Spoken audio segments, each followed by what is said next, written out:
Alright, if you guys are new to the channel, please leave a like, comment, subscribe, hit that notification icon so you know I'm uploading and streaming. And if not, welcome back. We are going to be playing some Encase. Don't know that much about it. It looks kind of like how Wastelanders is. So if you guys ever played that or Fallout 1 or 2, seem to be like that type of thing, or XCOM. So we see what it's like. Let's see, it's Game Pass Prime. It's free on Epic, but by the time this comes out, it'll be too late for you guys.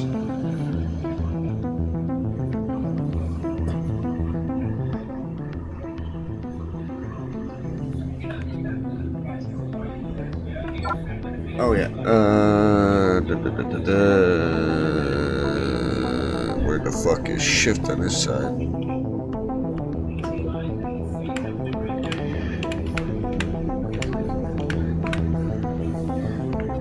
It is Game Pass, of course. That's nice.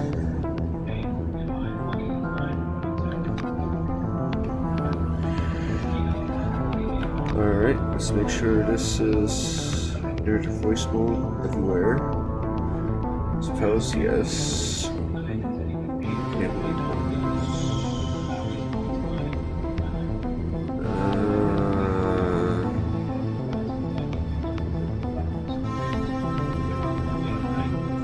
Alright. Graphics, thank you, full screen. 60. Sync on.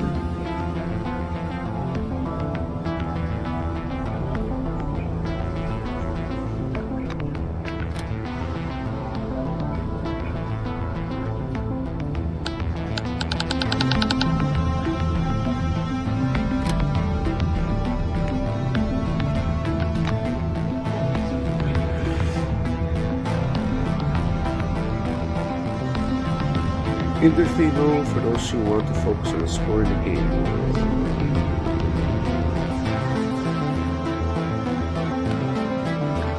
Oh, you gotta hold it. Alright. 1971.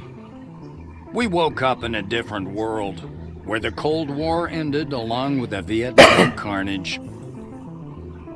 All because of the Dome.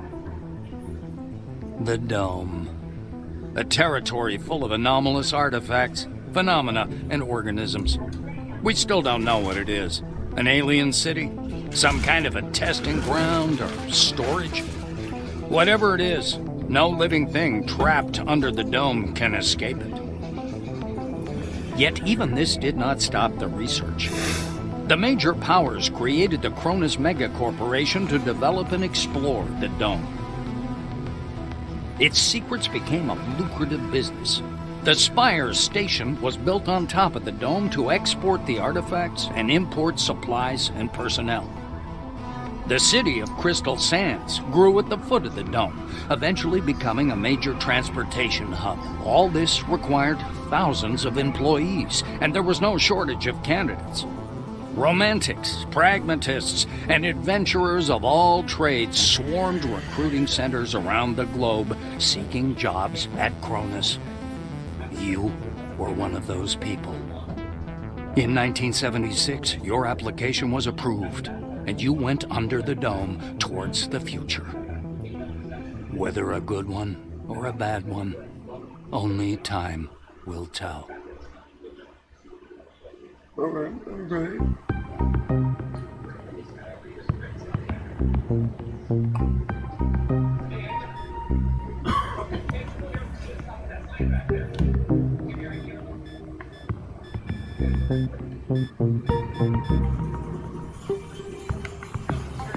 Wow.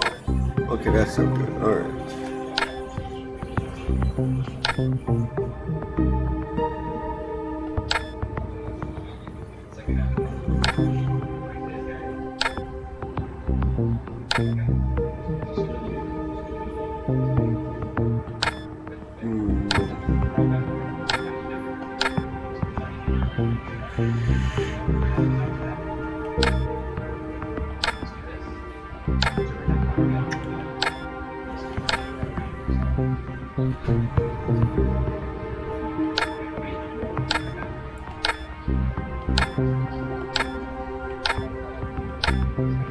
I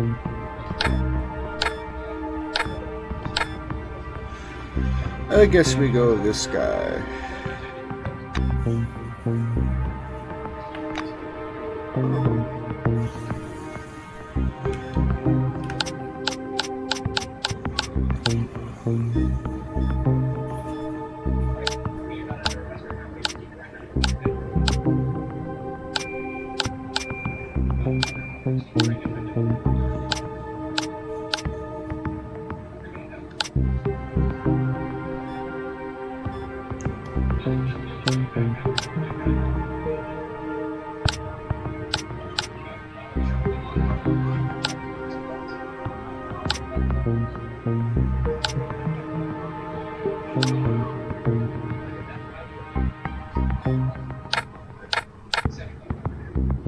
Let's make it red.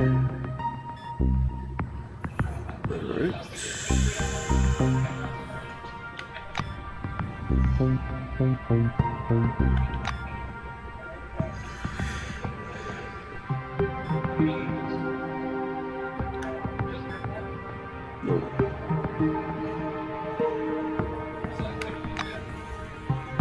Alright, abilities, light weapons.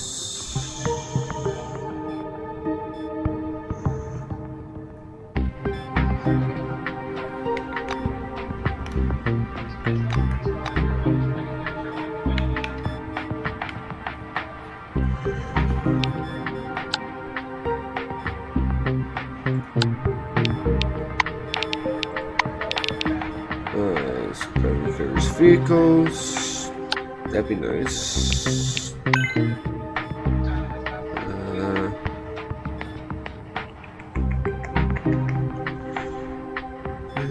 Science, criminal, informed survival.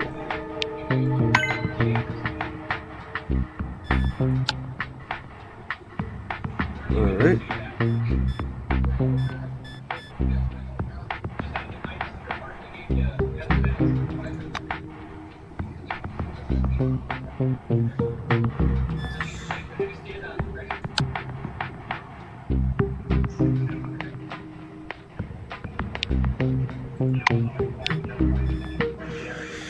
Just in case. Vampire. Alright.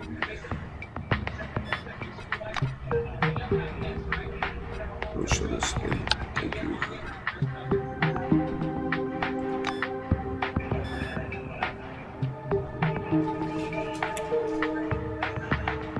Alright.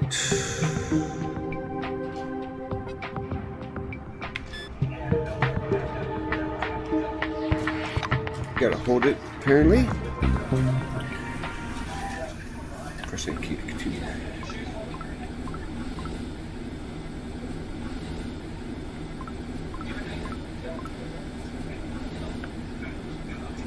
A guy wearing thick spectacles thrusts out a sweaty hand. Monty James, Silverwood.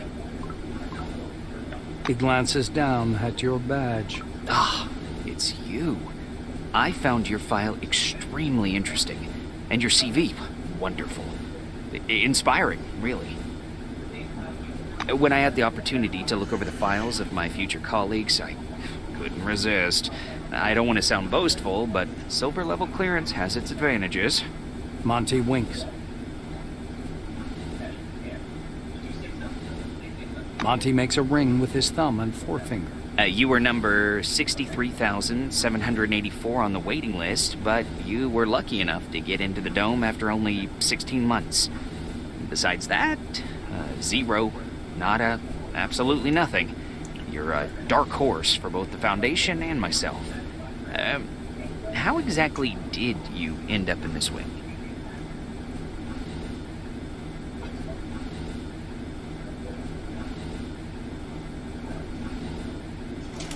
The Silver nods eagerly. Important indeed, and by a wide margin. The entire board of directors has been on the Forbes list for a long time. Maybe you and I will be there too one day. Was Forbes even a thing back in the 70s? I don't know. An uncomfortable silence rises between you, and Monty abruptly changes the subject. He taps the narrow illuminator panel with one finger. Look, there's a storm rising. The lightning is strange. Green. Should lightning be green? This is my first sandstorm. James spreads his arms regretfully. You misunderstood. I don't carry the physical copies with me, but I did get a chance to familiarize myself with them. Ask away. I ain't got time for that, Monty.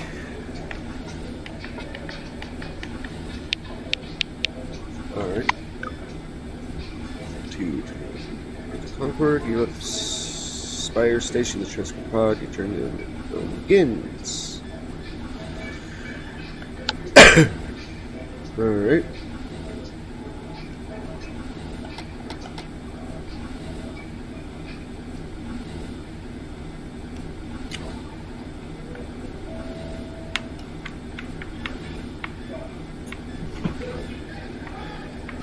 A lot of fucking reading.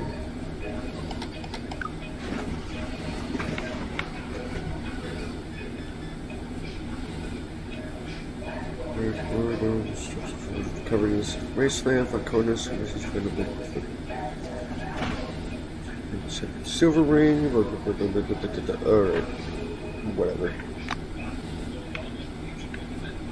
The orange is dressed in a new jumpsuit. The shiny badge on his chest reads Quentin Bisley, laborer.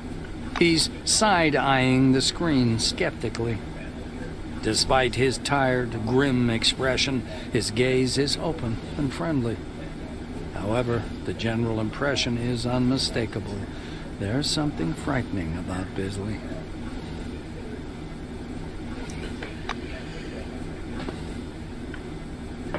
A tall woman is watching an ad playing on the monitor, arms crossed.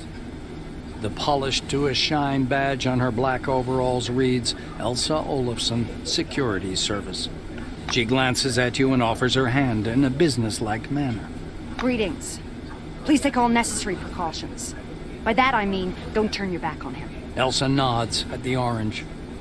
Olafson eyes your silvery jumpsuit and snorts. Really? I thought you'd be the one to tell me about it. After all, your department has access to all the orders and personal files. Really?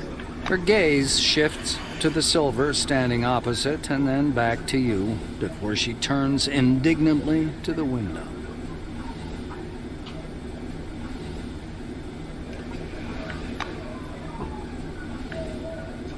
A man with a mustache and a blue jumpsuit is standing at the window, studying the construction site below through the occasional break in the clouds. His badge reads Igor Patan, planner. The blue taps on the glass with one finger and gestures you to come and take a look. Seems like he doesn't speak English.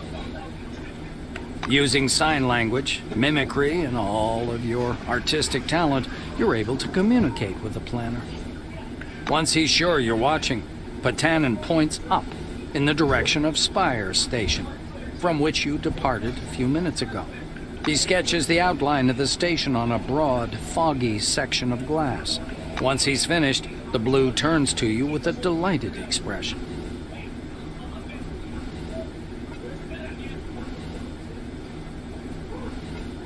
The engineer stops you with a gesture, and after rummaging through his pockets, offers you a small candy. There is a picture of a crayfish on the white wrapper. Is this candy crayfish flavored? It's surprisingly spongy and tooth-achingly sweet. You can only wonder what it has to do with crayfish.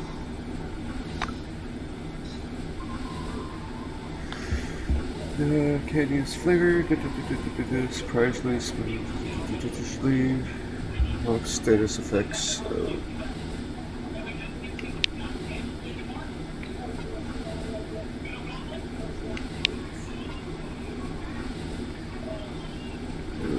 Okay.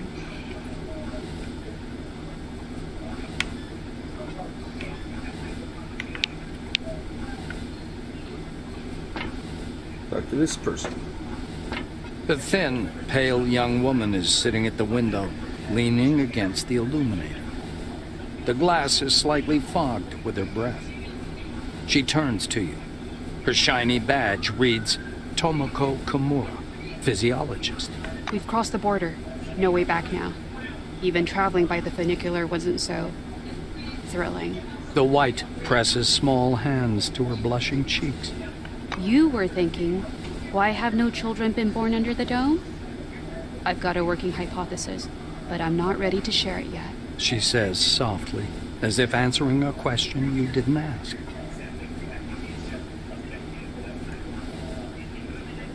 Kimura peers through the glass in the direction you indicate. Oh, that's the aircraft that crashed into the dome during the first expedition.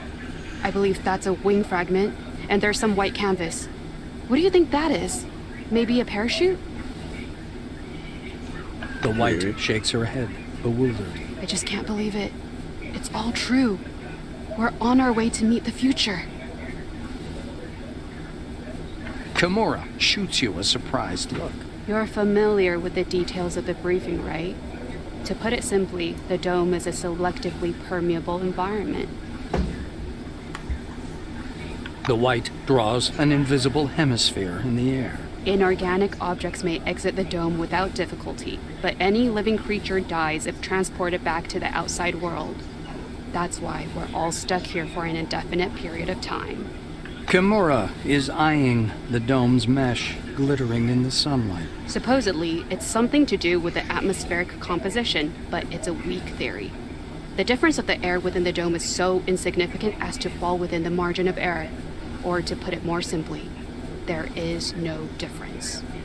She shoots a quick glance at the silver and lowers her voice. I heard a rumor, or a conspiracy theory, that we can leave the dome at any time. We've simply been told we can't. If you ever decide to test this hypothesis, don't forget to leave me something in your will. I'm dating you. Oh, you want my money. Okay, so you are.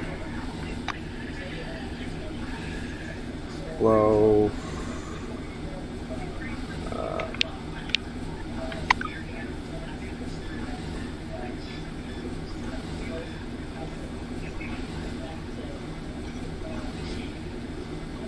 alright.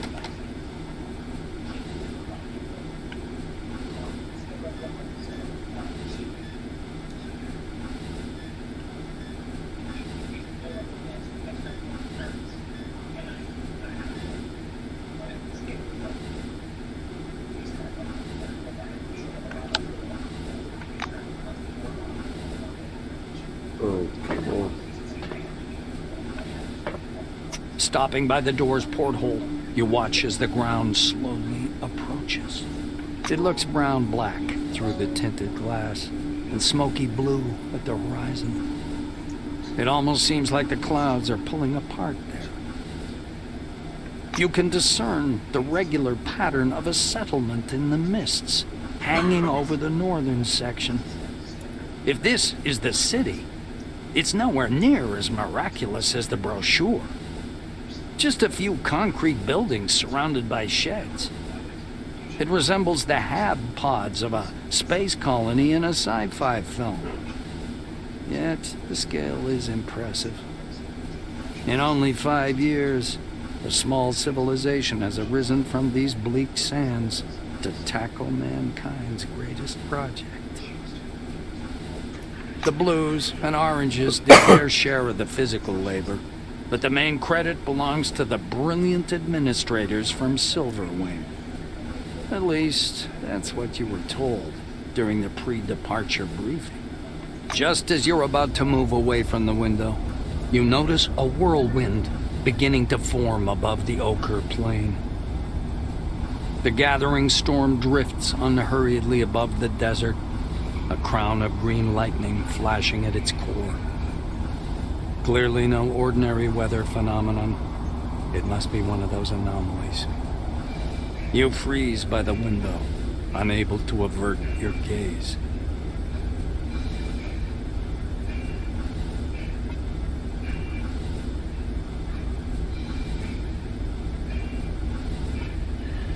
Once we're to wedding.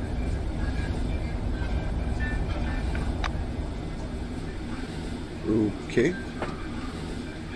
Oh, how much longer do we gotta wait? Jeez. Kronos Foundation presents gleaming, futuristic, state-of-the-art cities straight from the pages of science fiction. Well-paid, safe employment, career advancement opportunities, and a world-class social safety net. Noble and intellectually stimulating work in state-of-the-art laboratories. We're thrilled to welcome you to the Dome. Please hold on to the handrail and prepare for landing. It won't let me hold on to the handrail. Oh no. Bisley is bopping his head from side to side, as if in time with a melody only he can hear. What? He asks, continuing to shake his head. I guess we just, You return to the window. A whirlwind is the outlines of the landing site, blurred by clouds of dust, appear behind the greenish glass of the porthole. The capsule shudders as the braking devices engage. So yeah, basically just go back to the damn door. Apparently.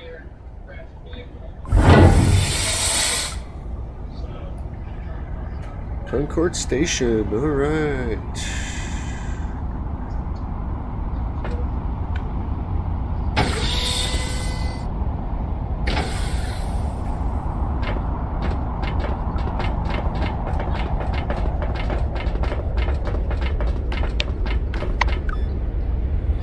What?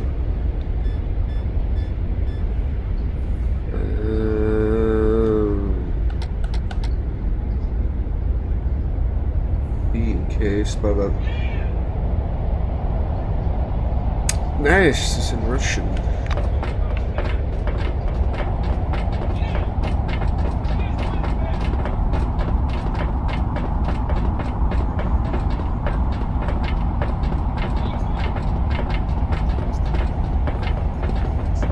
Come here.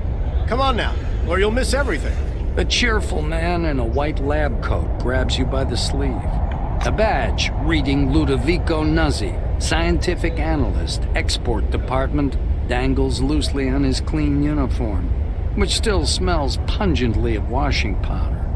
Look over there. He points upward with a sharp, wide gesture and hands you his field binoculars. You raise the binoculars to your eyes.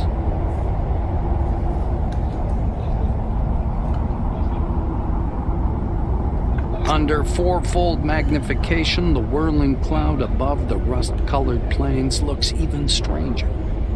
Its core glows with flickering green light and flashes rhythmically, and that rhythm seems to form a complicated pattern. Nuzzi bends close to your ear. Fascinating. Do you want me to bring some filters? If we intercept the red and blue spectrums, we'll see something amazing. It's like a signal, some kind of message.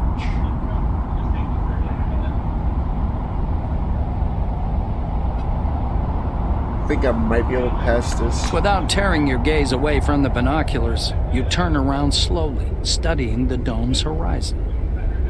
It's somewhat unexpected that the dome looks horribly empty. Your eyes find some construction pits dug directly in the sand, and concrete blocks laid beside them. There are almost no roads, or not sealed ones. Only one highway with yellow surface marking stretches among the sand drifts. The scientist looks blankly at you, then down at his lab coat. Ah, this? This? He lets out a blaring laugh. Ludovico points at the building behind him. I work in Concord Station, categorizing relics. My job is to classify them by rarity. Then the blues package them, silvers issue the documentation, and oranges move them to the cargo capsule. Just like the one you arrived in. Nuzzi points upward. Then the capsule takes the relics way up there, all the way to the spire, then to Crystal Sands by the funicular. They get auctioned off and turned into money. It's not like I endorse this, but we all like ourselves a good paycheck, right? He offers you his binoculars once again. Do you want to have a look at the spire? It's amazing. But then, you can look at the spire anytime. Now that sandstorm, that's what's truly amazing. Nazi looks from you to the capsule and to the landing terminal entrance. He flings his arms up. Oh, mi scusi. Excuse me, I'm so sorry.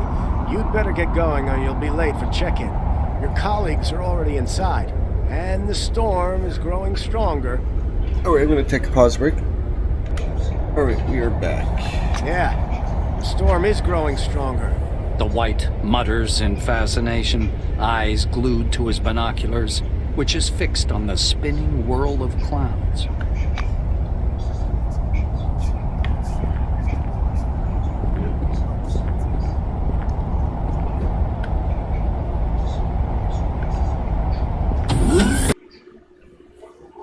Really? Wow.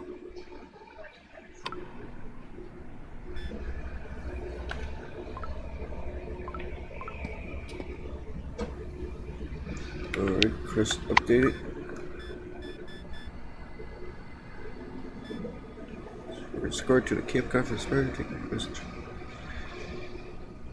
Bombs emitted up into the dome.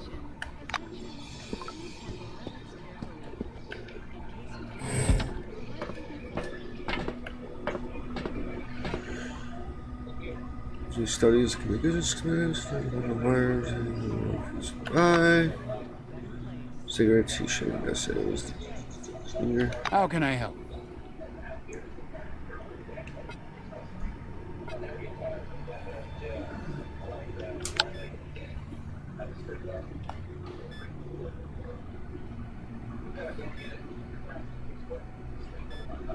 What do you got?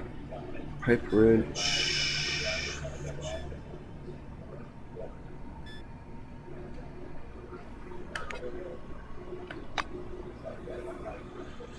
Kitchen suffers failure. It's obviously kept like systems obsolete that supports such grand scale projects. No, I don't bother him anymore. Sloppy special success important issues. Blah blah blah. He returns to stay. I hope to see you again soon. What's this? It's a vending machine.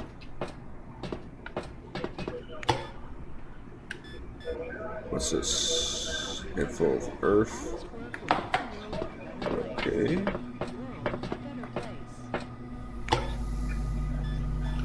Take that money.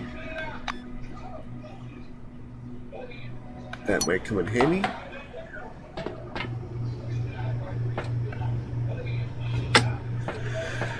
Flavor, beef, flavor noodles. Ooh.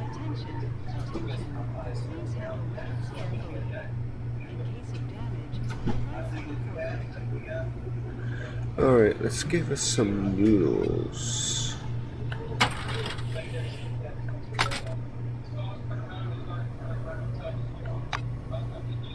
And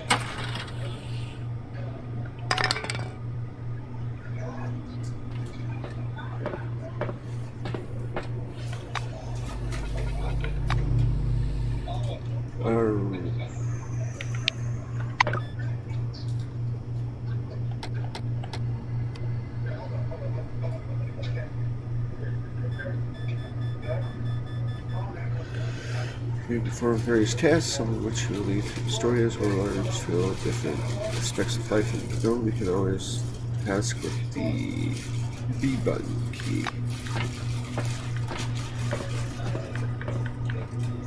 Oh, that's not working. Alright. Oh, never thought this would happen. Be kind, please. Don't touch this. It's mine.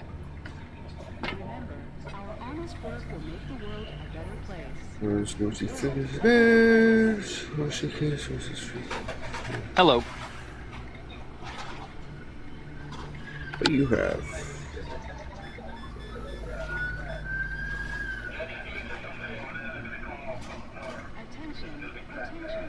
Details. Let's Enhanced reception spin under.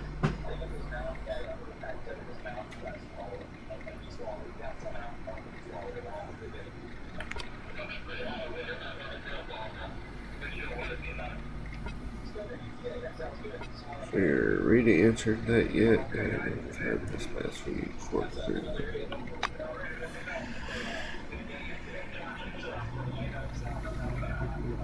mention. Offer to try to register him in the terminal. Ready for real? That would be incredible kind. Bye-bye. Well, where the fuck do we go? Hello, come up to the desk, please. I'll register you. A tall receptionist watches you from behind his desk with a bored, haughty look. He waves impatiently at you to approach. Noticing your silvery uniform, he offers up his best artificial smile. Welcome. My name's Dean Rayhead. It's my job to help our new employees settle in. Please wait a moment or two while I register you. The administrator slaps himself on the forehead. I almost forgot the regulation pre-registration greeting. Just a second. Rayhead produces a reel-to-reel tape recorder from beneath the desk, rewinds the tape to the beginning, and presses play. The speakers explode with a harsh, crackling sound, over which the tick-tick of a metronome slowly grows louder. Solemn music begins to play, and the administrator's face takes on a serious expression. Dear employee, on behalf of the Cronus Foundation, I, Administrator Dean Rayhead, welcome you to your new life under the dome. The administrator clears his throat and continues. By joining our company, you choose the path of science and progress. You are among mankind's best, and we ask that you live up to this. Dean squints down at the monitor. Deserve this title. Do your job honestly. Obey the law. Respect your colleagues and... The music fades, and the administrator finishes his speech. And together we will build the best possible future for all mankind. Dean puts the tape recorder away. Now that we're done with the official greeting, I'll register you and upgrade your Selectron. Okay? The committee ads didn't lie. The interior of Concord Station looks just like the glossy brochure. The high ceiling is finished with matte light panels. The floor is slightly scratched, but nevertheless washed to a mirror finish. Lights gleam soothingly. It's clean, cozy, and bright. What do you have?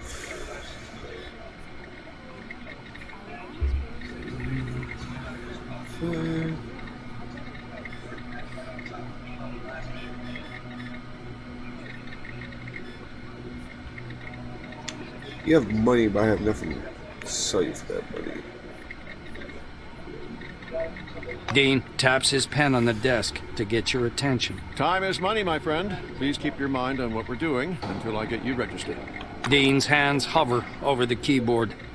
He gives you a nod.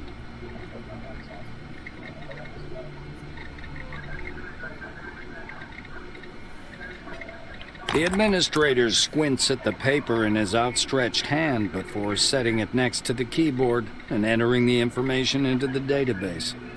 Rayhead scans the computer screen. So your position in the waiting list was 63,784. You've been assigned to Magellan Station. A special bus will bring you there after a series of briefings. Please pass me your Selectron so I can update the firmware. Dean snaps the docking port of your pass to a recess in the casing of his computer. Okay. The administrator returns your Selectron. So, colleague, you now have first-level clearance, which gives you access to the archives on the administrative level, the warehouses, and basically everywhere else except the secure facilities. You also have admin privileges at most terminals. Oh, that's my point, Brian. Dean continues. All new employees have a short list of tasks to perform on arrival. Do you want to hear all the details or just the short version? Rayhead snorts. To make it short, get your uniform from storage, your weapons from the armory, pass the Psi abilities test, and complete your weapons training at the training zone. Then learn how to use the scanner, avoid anomalies, and properly catalog anything you observe. Last, go to the waiting room and wait for the bus to Magellan. Dean sits back in his armchair. That's it. I hope there aren't any questions. Rayhet claps his hands in satisfaction. Great. He reaches for the tape recorder, but thinks better of it. Protocol calls for a little welcoming preamble, but dash it all, that's nonsense. Welcome to Concord Station. As he's about to turn away, Dean suddenly remembers something. Oh yes, I sent your mail to your Kairos. Check your new messages. Well, that's all, I think. Dean looks up from his screen and gives you a perfunctory smile.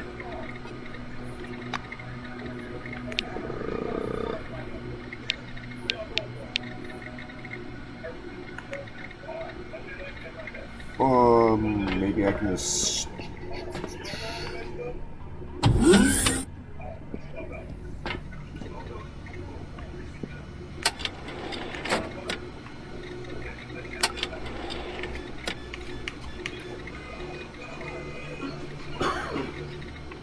Okay.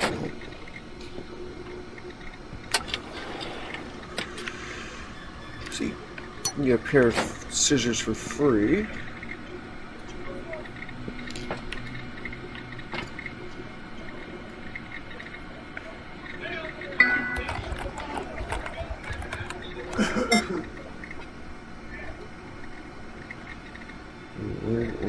Scroll says network connection available. Status connection manually.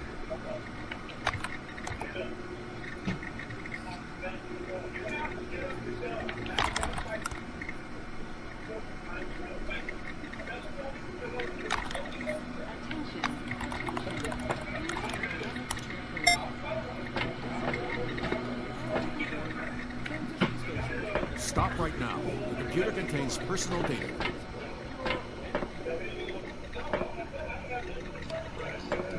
We're supposed to... Oh, never thought this would happen. I will find a way to get you in, buddy. Because it didn't give me any...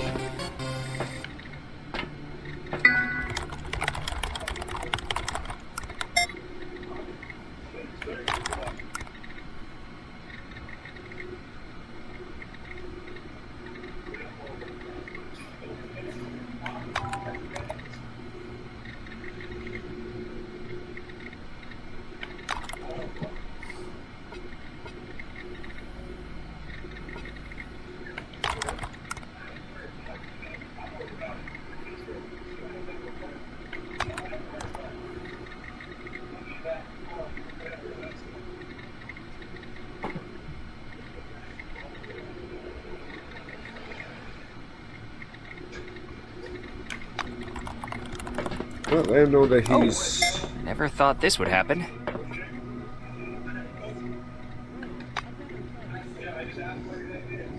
Do a big hug. Come back again.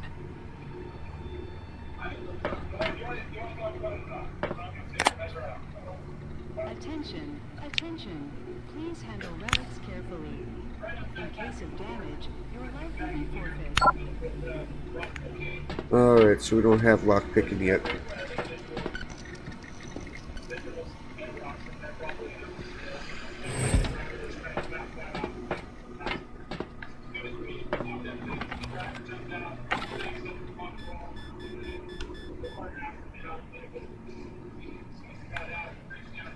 Take that just in... You know what? Just... Take all.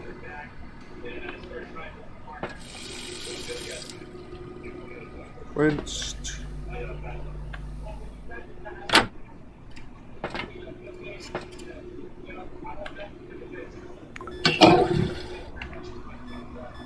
What's this?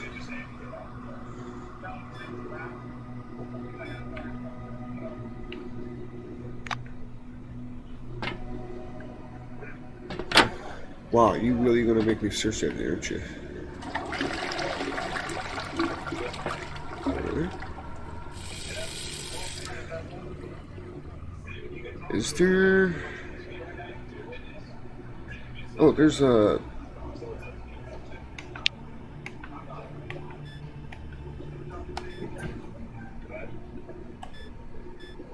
Ah.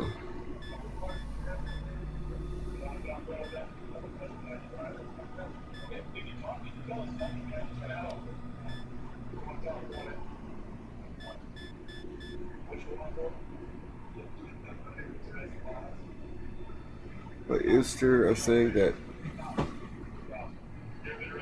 there is really no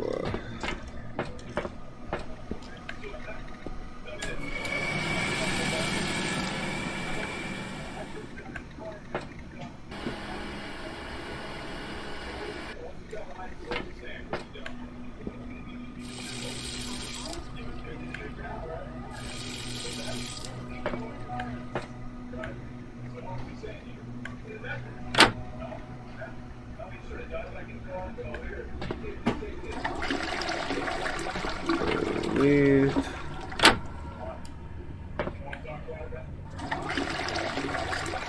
Alright. Let's try this again, shall we?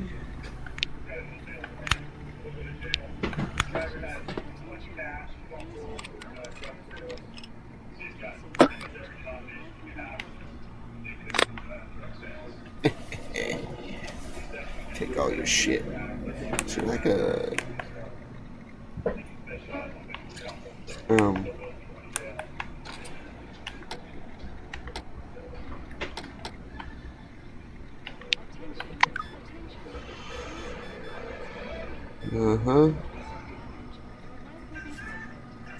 Alright.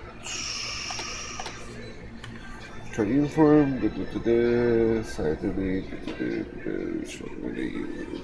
Behavior. If you try to come. 4.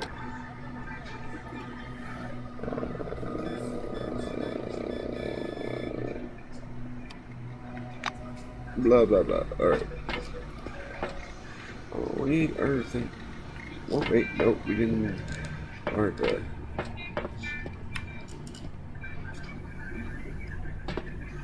Alright, guess we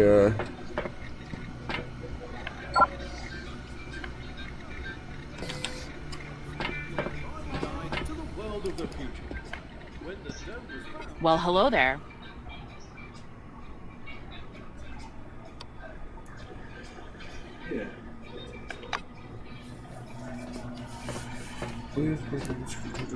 This waiting area may be accessed through the regular staff quarter. Please be advised that this rules do not apply to newly arrived employees. She pauses and thinks, shit, I could have cut down the smokes. Good day, new employees who are not just knows you.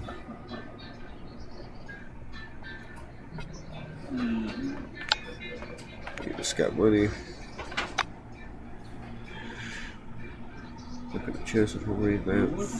Forces take a step back. And when speaking gibberish, what these do not apply to newbies. You need to go through the training. It was nice chatting. Alright, we go here to get our. What's in here?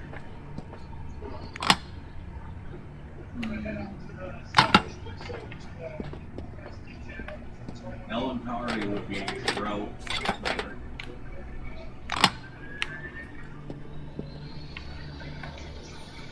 Behind the storage counter, you see a small, neat guy. His gingery hair shines with something like brilliantine. His badge says, Sidney Maynard, storekeeper. The silver perks up at your approach. A thick logbook appears at once from under the counter. Sidney puts on thick glasses that seem to age him 5 decades in an instant and studies the lined pages. The silver finally stops and pins down a particular page with his finger. This is your first uniform requisition, right?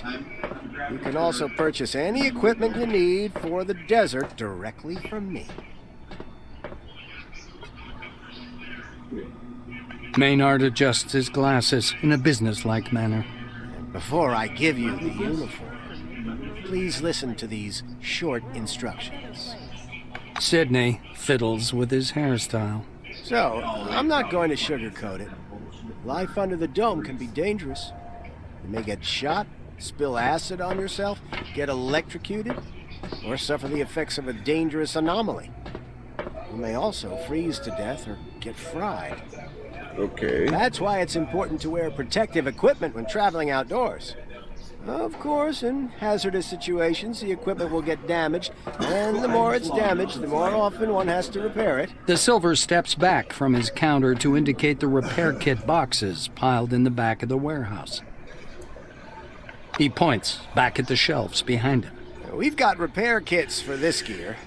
There are Blue Wing specialists ready to help you at any large base, of course, but they're not always available, so you'd better learn how to use repair kits and workbenches on your own. It's a useful skill. Sydney rests the logbook on the desk. That's all the instructions. Now, I'm going to issue your uniform. The Silver disappears into the back for a while and returns with a small package. Unfolding the package, Maynard shows you a brand spanking new uniform. A silver suit jacket with coal-black shirt and dark trousers. Sydney studies the way the light reflects from the cloth as he lovingly smooths the jacket with one hand. The Silver Wing uniform is fit for field conditions, just in case. But something this fine, you should treat with care, you know. He raises a finger. One more important thing. In accordance with Order 16-225, helmets and gloves are not issued, but they're available for purchase from me. Please bear in mind that a full set includes headgear or a mask, jacket, trousers, gloves, and boots. Sydney hands you the package. Here's your uniform. Enjoy. Sydney adjusts his glasses. Sure, I'll show you what we've got. You know, we're pretty well stocked here in Concord. Take a look. Sydney scribbles something in his logbook. Please come back anytime if you need something.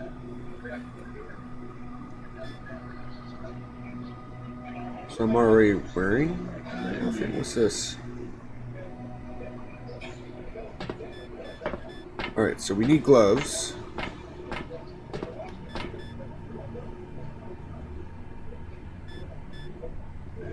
Attention, attention. Please handle relics carefully. In case of damage, your life will be forfeit. Kells was being a little bit of a picture.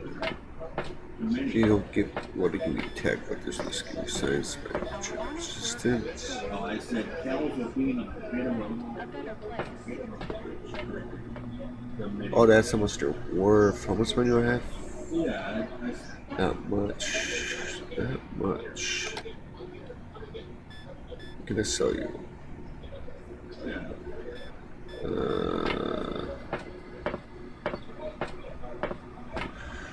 Alright, let's get what we need, which is...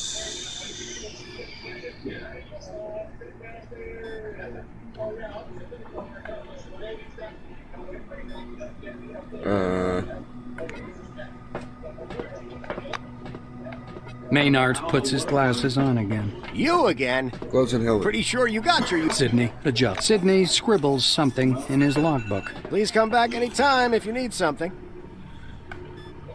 Gloves.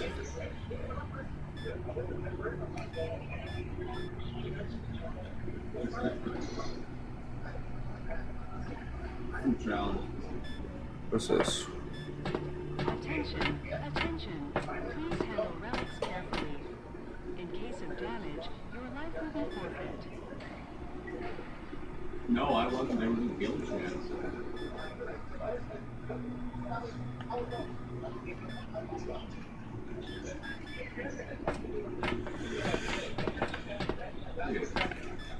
Backpack, yes. Do we need a belt?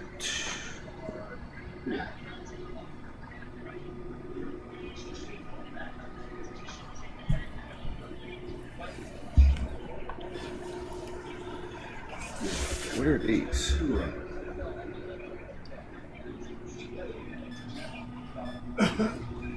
We need glasses. Attention, attention. Please handle relics carefully. Alright.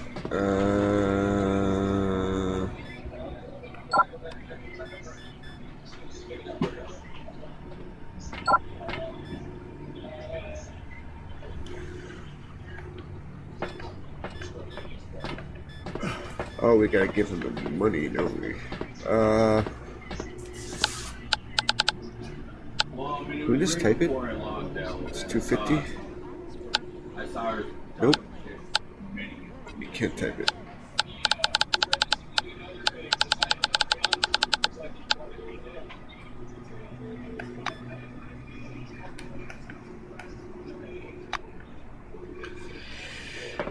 Okie dokie.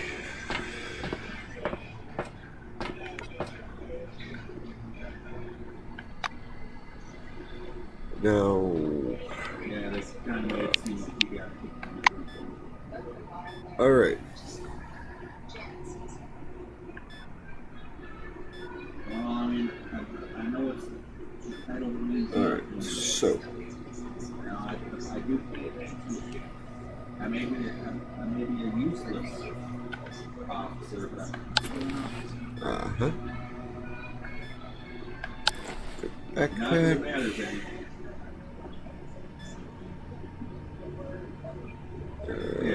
Where's the fucking helmet? You know, people have lives. Some shit. Not everyone's going to fucking worry about the fucking damage all day long. Except, you know, in the case of, some people. Remember, our honest work will make the world a better place. World a better place.